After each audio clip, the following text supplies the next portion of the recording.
Selalu tak dengar orang yang duduk dekat hospital bahagia ni orang gila. Semua orang yang ada masalah kesihatan mental ataupun mental illness orang gila. Betul ke?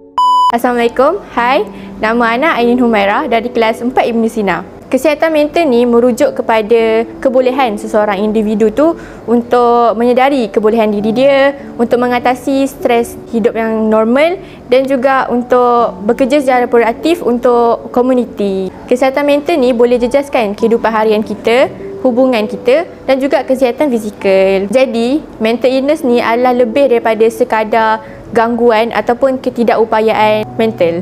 Antara masalah mental illness yang banyak dalam kalangan remaja antaranya adalah anxiety, yang mana individu tersebut dia ada ketakutan terhadap seseorang ataupun sesuatu.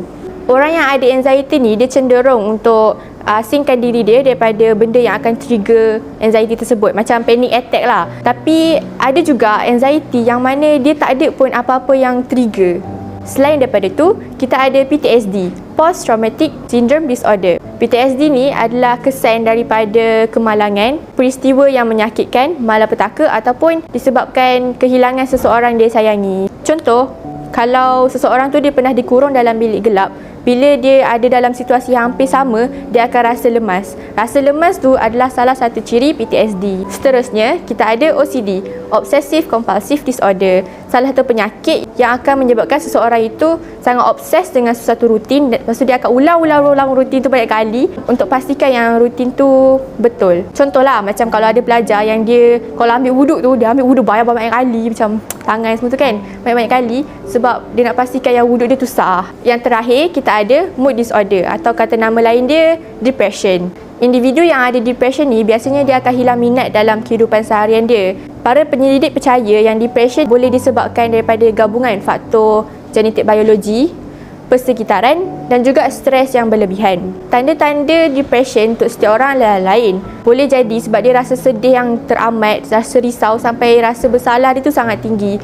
Inilah yang boleh menyebabkan seseorang tu rasa untuk bunuh diri. Antara benda yang kita boleh nampak bila seseorang tu ada masalah kesihatan mental ni adalah pertamanya, tak cukup ataupun terlebih tidur, perubahan berat badan secara drastik, mula asingkan diri daripada orang lain untuk bagi masa diri berfikir, kurang fokus dan juga mood swing. Semua tanda-tanda ni berlaku sekurang-kurangnya selama 2 minggu secara berterusan. Sebagai ibu bapa, guru-guru ataupun kawan-kawan, kalau nampak muncul simptom-simptom ni dalam orang terdekat, boleh utarakan dekat kaunselor. And then nanti kaunselor tu akan buatlah macam exam. Dia nak tengoklah valid ke tak simptom tu. Ana kata valid, akan ada 2 bentuk rawatan.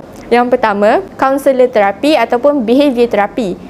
Diorang akan belajar cara untuk cope dengan stres tersebut.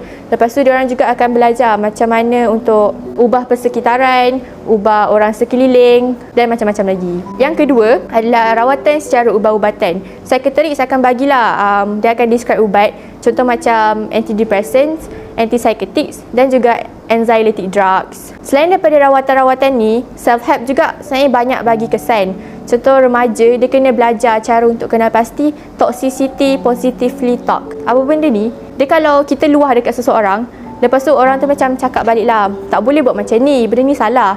Kalau benda yang dia cakap tu bagi impact negatif dekat kita, sebenarnya benda tu tak bagus lah. Kesimpulannya, stigma masyarakat yang semua orang yang ada masalah mental illness ni semua orang gila adalah sangat salah. Masalah mental illness ni boleh je dirawat sama je macam penyakit-penyakit fizikal yang lain. Untuk pelajar-pelajar yang tengah stres kat luar sana, tak kisahlah sebab exam, sebab study, belajar, sebab family ataupun sebab persekitaran, stres tu adalah salah satu benda yang diperlukan oleh semua orang untuk jalani kehidupan seharian. Tapi tak bermakna stres yang berlebihan itu normal. Kita kena bersederhana dalam semua perkara. Jangan letak expectation tinggi sangat.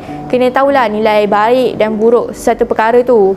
Okay? Jangan takut ataupun malu untuk kongsikan masalah antum antuna dekat orang yang membantu. Ana doakan semua orang berjaya di dunia dan akhirat. Bye-bye.